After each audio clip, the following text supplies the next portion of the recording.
राम जानकी कुंज के जो ये कथाकथित महंत बने बाबा बीरेंद्र दास, अपने आप को जीवित होते हुए मृतक प्रमाण पत्र ही नहीं बनवाया। एक समान जाति का हो करके 2 बार ये पिछड़ी जात से ब्लॉक प्रमुख ही नहीं रहे। ये खदान घोटाला ही नहीं किए जिसके ऊपर डीएम साहब ने, और इन्होंने 4 बाप जो अपने अलग अलग दर्शाए हुए हैं सरकारी अभिलेखों में। और किस तरीके से माफियागिरी, मतलब कोई ऐसा कुकर्म नहीं है जो ये व्यक्ति नहीं कर रहा है। अनवर हाशमी मुसलमान थे। भारतीय जनता पार्टी हिंदू मुसलमान की राजनीति करती है और महंत बाबा बीरेंद्र दास ब्राह्मण है और महंत योगी आदित्यनाथ भी हैं और ये लौकिया महंत घोटाले हैं। अनवर हाशमी का भी घोटाला जो था, फिर हमारी सरकार ने कार्रवाई नहीं किया। सपा बसपा के सरकार में बाबा बीरेंद्र दास ने घोटाला किया था, तो फिर आपकी सरकार क्यों नहीं? किसने कहा? राम जानकी कुंज की ट्रस्ट की जो मंदिर की जमीन है, मिली भगत करके इस तरीके से अपने भाइयों के नाम किया है। नमस्कार, मैं हूं मिथिलेश कुमार। आप देख रहे हैं समाचार भारत। समाचार भारत की टीम इस वक्त बलरामपुर के सादुल्ला नगर में है और उत्तर प्रदेश में योगी के सरकार में न गुंडा राज न भ्रष्टाचार, अब की बार भाजपा की सरकार का नारा देने वाली इसी भाजपा के सरकार में ऐसे भ्रष्टाचारी निकल करके सामने आते हैं कि भारतीय जनता पार्टी के दिए हुए नारे के मुंह पर तमाचा मारते हैं। और इसी भ्रष्टाचार से लड़ने के लिए जय क्रांति के संस्थापक अनिल श्रीवास्तव जो सादुल्ला नगर के हैं, वो पूरी तरीके से लड़ाई लड़ते हैं और भ्रष्टाचारियों को आखिरी दम तक उनसे लड़ाई लड़ते हैं और उनको सलाखों तक पहुंचाने का काम करते हैं। इसका जीता जागता उदाहरण है उतरौला के पूर्व विधायक अनवर हाशमी का लगभग 200 करोड़ की संपत्ति को सील करके उन्हें सलाखों तक पहुंचाने का अनिल श्रीवास्तव ने काम किया है। और अब उतरौला सादुल्ला नगर में ही लौकिया महंत बाबा बीरेंद्र दास के खिलाफ इन्होंने मुहिम छेड़ रखा है। इसको लेकर के हमारे साथ अनिल श्रीवास्तव हैं। सबसे पहले अनिल भाई, समाचार भारत में आपका स्वागत है। Thank you sir. Uttar Pradesh की सरकार एकदम बिल्कुल वो थी, लेकिन क्या कारण है कि बलरामपुर में भ्रष्टाचारियों की बोलबाला है? देखिए, मैं आज आपको अभी तक जो आपको मैंने बताया था कि जो बाबा बीरेंद्र दास हैं, इन्होंने खाली हिंदू मुसलमान को कुछ ट्रस्ट की ज़मीनों को पैसा मोटी रकम लेकर के कब्जा करा दिया। मगर मेरे पास आज मैं ऐसा आपको दस्तावेज दिखाऊंगा जिससे आप हैरान हो जाएंगे और पूरा जिला शासन प्रशासन हिल जाएगा। तो उसी विषय पे मैं चर्चा आपसे करना चाहता हूं। आप ये देखिए, मैंने उनके खिलाफ ये पत्र भी लिखा है जो आप इसमें देख सकते हैं। पूरा XYZ गाटा वाई सीरियल नंबर, हर चीज़ का सारी विवरण है इसके अंदर में, आप इसको देख सकते हैं। अब मैं आपको दिखाता हूँ, जैसे राम जानकी कुंज के जो ये कथाकथित महंत बने बाबा बीरेंद्र दास, इन्होंने खाली अपने आप को जीवित होते हुए मृतक प्रमाण पत्र ही नहीं बनवाया। एक समान जाति का हो करके 2 बार ये पिछड़ी जात से ब्लॉक प्रमुख ही नहीं रहे। ये खदान घोटाला ही नहीं किए जिसके ऊपर डीएम साहब ने 83/2018 इनके ऊपर खदान घोटाला का मुकदमा लिखाया गया। और इन्होंने 4 बाप जो अपने अलग अलग दर्शाए हुए हैं सरकारी अभिलेखों में। इसके अलावा भी इन्होंने जैसे कि ट्रस्ट की राम जानकी कुंज की जो हज़ारों करोड़ों रुपए की ज़मीन, आप मेन मार्केट में, मैंने आपने पीछे खबर भी दिखाया कि जो इन्होंने हिंदू मुसलमानों को मोटी रकम लेके कब्जा करा दिया। उसके अलावा मेरे पास ऐसे दस्तावेज हत्थे लगे हैं जो आप देख करके हैरान हो जाएंगे। अब आप ये देखिए, कम से कम 60 बीघा ज़मीन उसी ट्रस्ट की राम जानकी कुंज की, ये आप देख सकते हैं। इसमें इन्होंने अपने भाइयों के नाम करा रखा है। ये आप देखेंगे, ये आप इसकी मैं जो है खतौनी जो है सर्टिफाइड कॉपी आप ये देख रहे हैं। ये सारे भाइयों के मैं इनकी खतौनी निकाल करके लेकर के आया हूँ। कितने भाई इसके हैं? इसके ये खुद मिला करके 6 भाई हैं। बाबा बीरेंद्र दास 6 भाई हैं और 6 भाइयों की मैं आपको खतौनी ये दिखाना चाहता हूँ। आप इसको देखिए, इस तरीके से इन्होंने 60 बीघा जो ज़मीन है ट्रस्ट की, इसको अपने भाइयों को दे रखा है। अब आप ये, इसका मैंने कंप्लेन लिखा, माननीय डीएम साहब को भी दिया है, माननीय अपने ज़िले के एसपी साहब को भी मैंने दिया है, और मैं ये माननीय मुख्यमंत्री जी के लिए अपर मुख्य सचिव गृह को भी ये एप्लीकेशन लिखा है और मैं कल जा रहा हूँ, उनको भी दूंगा। मतलब आप ये सोच नहीं सकते कि जिस व्यक्ति ने साधु संतों का एक ऐसा व्यवस्था होता है कि मतलब उनका लोग आशीर्वाद लेने के लिए क्या क्या जतन नहीं करते हैं, और एक ये संत का रूप धारण कर करके किस तरीके से संतों का नाम बदनाम कर रहा है और किस तरीके से माफियागिरी, मतलब कोई ऐसा कुकर्म नहीं है जो ये व्यक्ति नहीं कर रहा है। इस पे मेरे हिसाब से पूरे ज़िले को भी संज्ञान में लेना चाहिए, ज़िले के आला अधिकारियों को भी संज्ञान में लेना चाहिए और यहाँ के लोगों को भी, क्षेत्र के वासियों को भी इसके बारे में जानना चाहिए। मैं माननीय मुख्यमंत्री जी को ये सारी बातें अवगत तो कराऊँगा ही, जल्दी जाकर के सारे साक्ष्य दिखाऊँगा और मैं पूरा, मुझे भरोसा है कि भारतीय जनता पार्टी के जो हमारे माननीय मुख्यमंत्री परम पूज्य हमारे बाबा योगी आदित्यनाथ जी हैं, जैसे ये जानकारी होगी, इनका दुर्दशा होना, इनका सही ठिकाना जो है, जैसे आरिफ अनवर हाशमी का हुआ है सही ठिकाना बलरामपुर जाने का, वो इनका भी होगा। अनिल भाई, अनवर हाशमी मुसलमान थे, पूर्व विधायक और मुसलमान थे। भारतीय जनता पार्टी हिंदू मुसलमान की राजनीति करती है और महंत बाबा बीरेंद्र दास ब्राह्मण है। 419-20 ऑलरेडी उस पर मुकदमा लिखा है। और महंत योगी आदित्यनाथ भी हैं, वो गोरख पीठ के महंत हैं और ये लौकिया महंत हैं। तो महंत गेरुआ वस्त्र पहन करके महंत को काहे जेल भेजेंगे? नहीं, ये तो आपके, मैं बात से बिल्कुल ही सहमत नहीं हूँ। देखिए, हमारे परम पूज्य बाबा जी जब ये इस प्रकार के किसी भी प्रकार की घटनाएं जब भी हुई है, आप वो उठा करके देख लीजिए, उसका क्या था, जो वो भी तो ब्राह्मण था, क्या उसको कहते हैं, तो क्या उसके खिलाफ कार्रवाई नहीं हुई थी?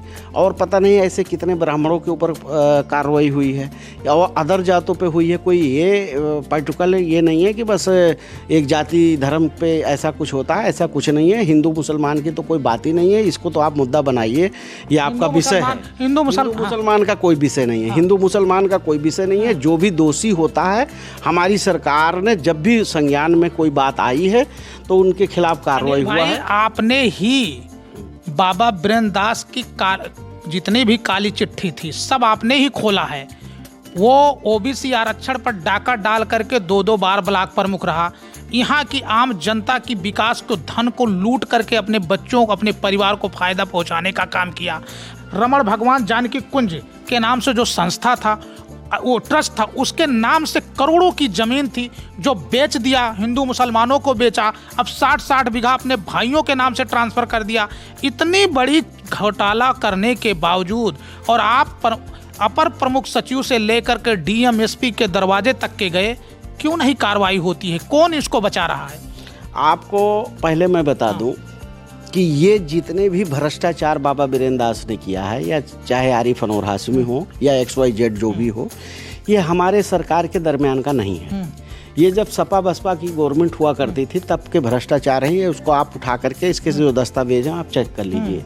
दूसरी बात, आपने कहा कि आप डीएम साहब और कप्तान साहब और माननीय मुख्यमंत्री जी के यहाँ गए, तो आपको मैं बता दूं, हमारी ही सरकार ने जब इन्होंने 4 बाप का और ब्लॉक प्रमुखी का या खदान घोटाले का जो कुछ भी इन्होंने कुकर्म किया है, तो ये हमारी ही सरकार, भारतीय जनता पार्टी की सरकार, हमारे परम पूज्य बाबा जो माननीय मुख्यमंत्री जी हैं, उन्हीं की सरकार में इनके ऊपर चार्जशीट लगी है।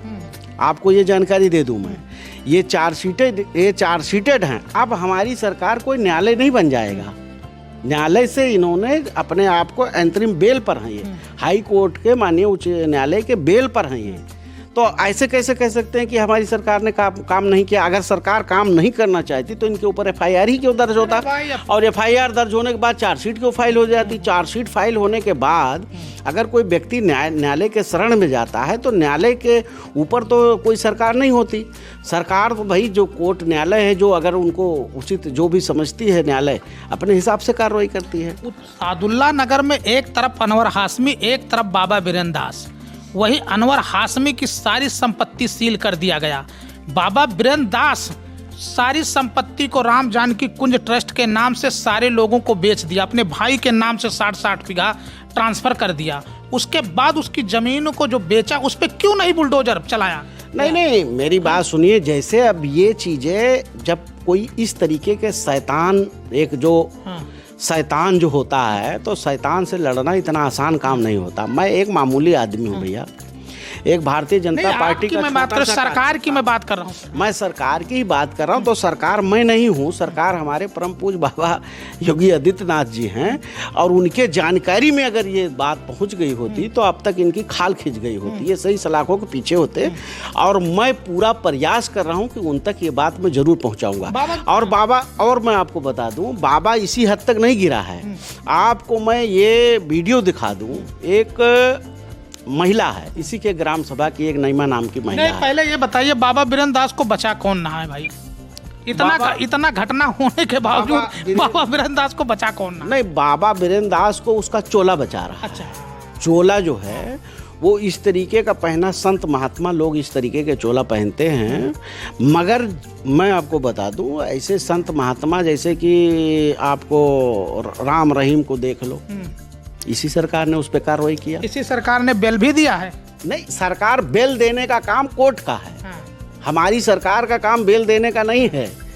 कोई सरकार बेल नहीं देती, ये न्यायालय जो होता है, न्यायालय का काम बेल देना है, सरकार का काम नहीं होता बेल देना। न्यायालय के जजों को जब रिटायर होते हैं तो उनको राज्यसभा और तो देखो, विपक्ष वालों को तो देखो, ये फर्जी या विपक्ष दोनों लोग चाहिए, दोनों लोग। देखिए, ये तो विपक्ष वालों के पास कोई मुद्दा नहीं है, तो इस तरीके का नाप शनाप उनको बोलना है, कार्रवाई करके दिखाते।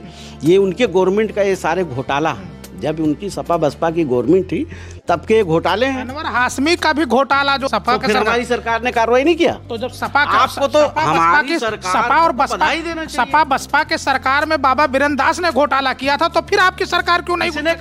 किसने कहा? हमारी सरकार तो उनके ऊपर कार्रवाई कर रही है। क्या कार्रवाई की? कार्रवाई करिए, न्यायालय से बड़ी हो जाएगी। कालम पूर्ति, खाना पूर्ति। ये बताइए, FIR दर्ज करना, FIR दर्ज करना और उसके बाद में चार्जशीट फाइल करना, के ऊपर न्यायालय थोड़े। सुनिए, मुसलमानों का अगर कोई घटना हो जाती है, उस पर सीधे बुलडोजर चल जाता है। अरबों की संपत्ति बाबा बीरेंद्र दास ने घोटाला कर दिया और चोला पहन के ऊपर कार्रवाई होगी। 400 मुकदमा लिख करके खाना पूर्ति, क्यों नहीं बुलडोजर चलाया गया? मेरी बात सुनो, आप एक सीढ़ी से सीधा 10वीं सीढ़ी पे थोड़ी चढ़ जाएंगे, सीढ़ी बाई सीढ़ी चलिए। पहले FIR दर्ज हुआ, उसके बाद चार्जशीट फाइल हुई, चार्जशीट फाइल हुआ है, अब आगे कार्रवाई भी होगी। न्यायालय भी तो कोई चीज होती है, सरकार ऐसी थोड़ी है कि बात आ जाती है नेताजी तो न्यायालय की बात आने लगती है। उसमें देखिए, मेरी बात सुनिए, न्यायालय के शरण में आरिफ अनवर हाशमी गए, तो जब चाहा उन्होंने बेल दिया, जब चाहा तो बेल दिया, तो उसमें सरकार क्या कर ली भाई? जो सरकार का काम है वो सरकार करेगी, जो न्यायालय का काम है वो न्यायालय करेगा। बाबा बीरेंद्र दास जेल जाएंगे? बिल्कुल जाएंगे। उनके हम देखो, मेरा काम है, उनसे मैं लड़ाई तो कर नहीं रहा हूँ, मैं एक कानूनी लीगली लड़ाई लड़ रहा हूँ।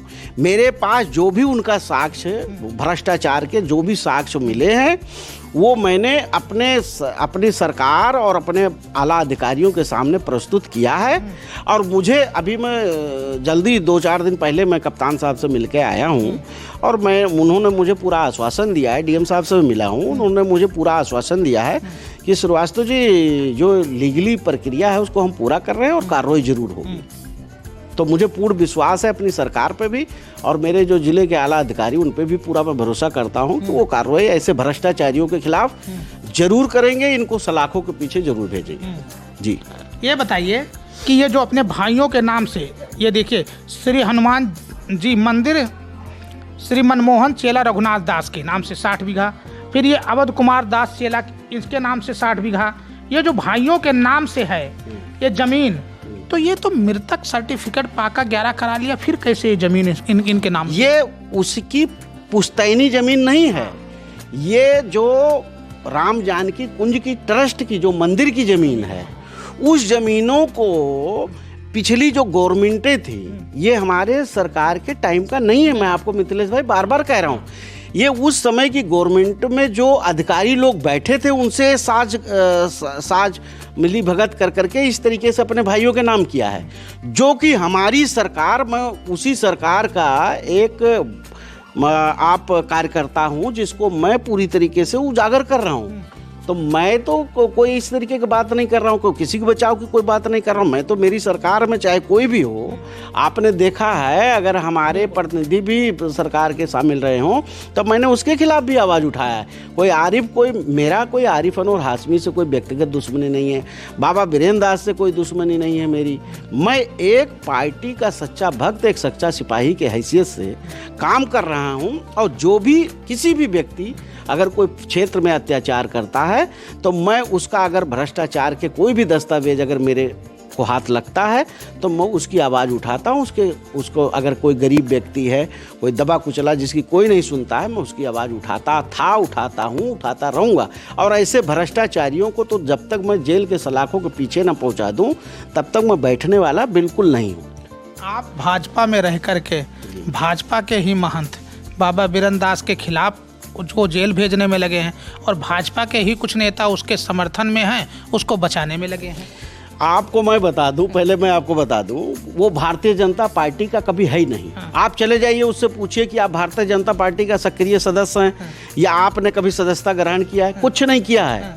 वो तो जो सरकार आप बन जाती है उसके पीछे लटक जाता है, उसका लाभ लेने के लिए, अपने पापों को छुपाने के लिए उसके जो है पीछे जाकर के खड़ा हो जाता है। बाकी वो किसी पार्टी का नहीं है, वो किसी का सगा हो ही नहीं सकता। वो कभी कुछ ऐसा नहीं था, किसी पार्टी में नहीं था। वो शुरू में लोग बताते हैं कि कांग्रेस में था। जैसे जैसे जिसकी सरकार बदलती रहती है उसमें वो पीछे जाके खड़ा हो जाता है। बाकी वो कोई भारतीय जनता पार्टी में अगर होता तो मैं आपको एक उदाहरण देता हूँ और उसकी आप जांच करा लीजिएगा। पीछे जब जिला पंचायत चुनाव हुआ तो हमारे भारतीय जनता पार्टी से एक व्यक्ति लड़ा था। तो वो, आपको एक और खूबसूरत बात बताऊं, जो लड़ा था, अब उसका नाम मैं क्या बोलूं, मत लीजिए, वो उसी का चेला था। वो अब मेरी इसी बातों में आपको एक चीज निकालना होगा। मैंने कहा कि भारतीय जनता पार्टी से लड़ा था, एक बात ये सोचिए। दूसरी बात मैं ये कह रहा हूं कि वो उसी का ही चेला था, बाबा बीरेंद्र दास का चेला था। फिर भी उसके ग्राम सभा से उसको 3 वोट मिले थे। अच्छा, तो किसका था वो, चेले का कि भारतीय जनता पार्टी का? आप बता दो किसका था। मैं आपसे जानना चाहता हूं कि अगर चेले के नाते अगर वोट मान लीजिए उसको दे देता तो फिर वो जीत जाता। फिर चेले को भी नहीं माना वो, और भारतीय जनता पार्टी को क्या मानेगा?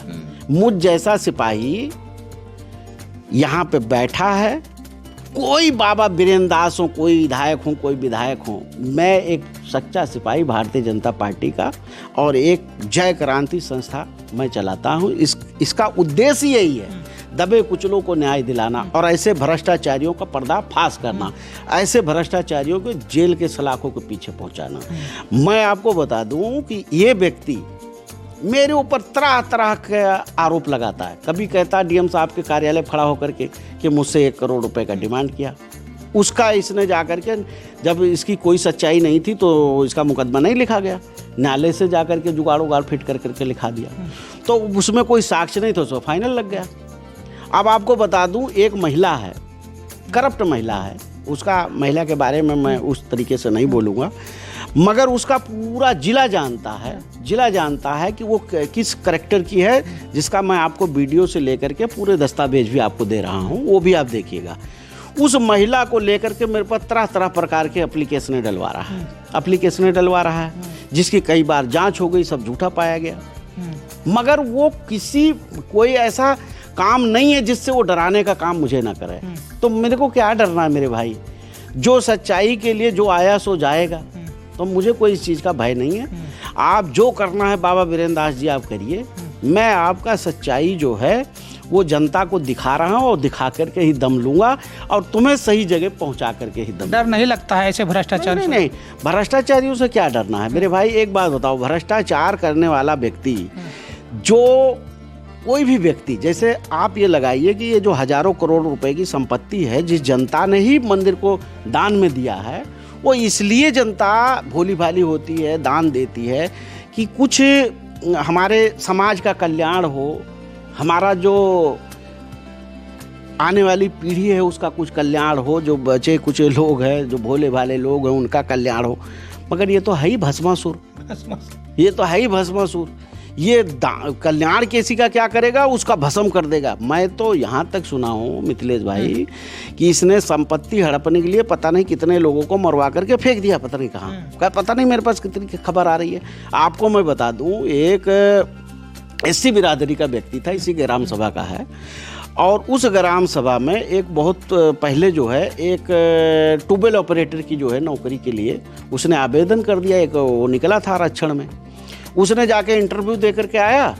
उसका राम के नाम से शुरू होता था नाम, रामराज या क्या ऐसे नाम था। तो इसने, इसके भाई का एक राम कुमार नाम है, समझ गए। अब आप इससे नीचता और कोई शब्द हो तो मुझे बताओ आप। वो उस एससी कोटे वाले व्यक्ति की नौकरी को अपने उसके जगह पे अपने सगे भाई को जा करके लगवा दिया। अब इससे बड़ा भी कोई नीचता हो सकता है? वहाँ पे ग्राम सभा में अभी थोड़े दिन पहले की बात है, वहाँ पे सरकारी ज़मीन पर जो है कभी 100 पेड़ लगे थे, शीशम के, सागौन के, ये वो वगैरह वगैरह लगा हुआ था। अपने ही गांव के एक जो है जो लकड़ी काटने वाले से 80,000 रुपये में बेच दिया उसको। और लकड़ी कटवा करके, जैसे मैंने उसकी शिकायत की, एसडीएम सब लोगों ने उसकी जांच पड़ताल किया, जा करके उसका जो बूटा कटा हुआ था उसको जलाने लग गया और उसके खिलाफ मुकदमा लिखा गया। कुछ करप्ट लोग ऐसे हैं अधिकारी, कुछ करप्ट अधिकारियों के कारण ये जो है बचे हुए हैं, मगर करप्ट अधिकारी भी कब तक इनको बचाएंगे? खिसियानी बिल्ली खंभा नोचने वाला कहावत तो सुना है। अब ये अपने दम खम जितना कुछ है पहुंच पड़ताल सब कर रहे हैं, मगर एक दिन अंजाम तक तो इनको पहुंचना निश्चित है। कब तक कोई बच लेगा मेरे भाई? बस। तो देख सकते हैं, ये थे अनिल श्रीवास्तव, जय क्रांति संस्था के अध्यक्ष, जिनका काम ही है भ्रष्टाचारियों से लड़ने के लिए। ऐसे में लोकिया महंत बाबा वीरेंद्र दास के खिलाफ इन्होंने मुहिम छेड़ रखा है विथ एविडेंस के साथ। और इनका साफ कहना है कि बाबा वीरेंद्र दास को भारतीय जनता पार्टी की सरकार में जेल के सलाखों तक जाना है और वो जो कर्म किए उसकी कर्म का कीमत उनको चुकाना है। तो अब देखना है कि भारतीय जनता पार्टी की सरकार है, भारतीय जनता पार्टी के नेता हैं और महंत बाबा वीरेंद्र दास पे कार्रवाई होता है कि यूं ही लीपापोती करके ऐसे ही चलता रहेगा। मिथिलेश कुमार, समाचार भारत, सादुल्ला नगर, बलरामपुर।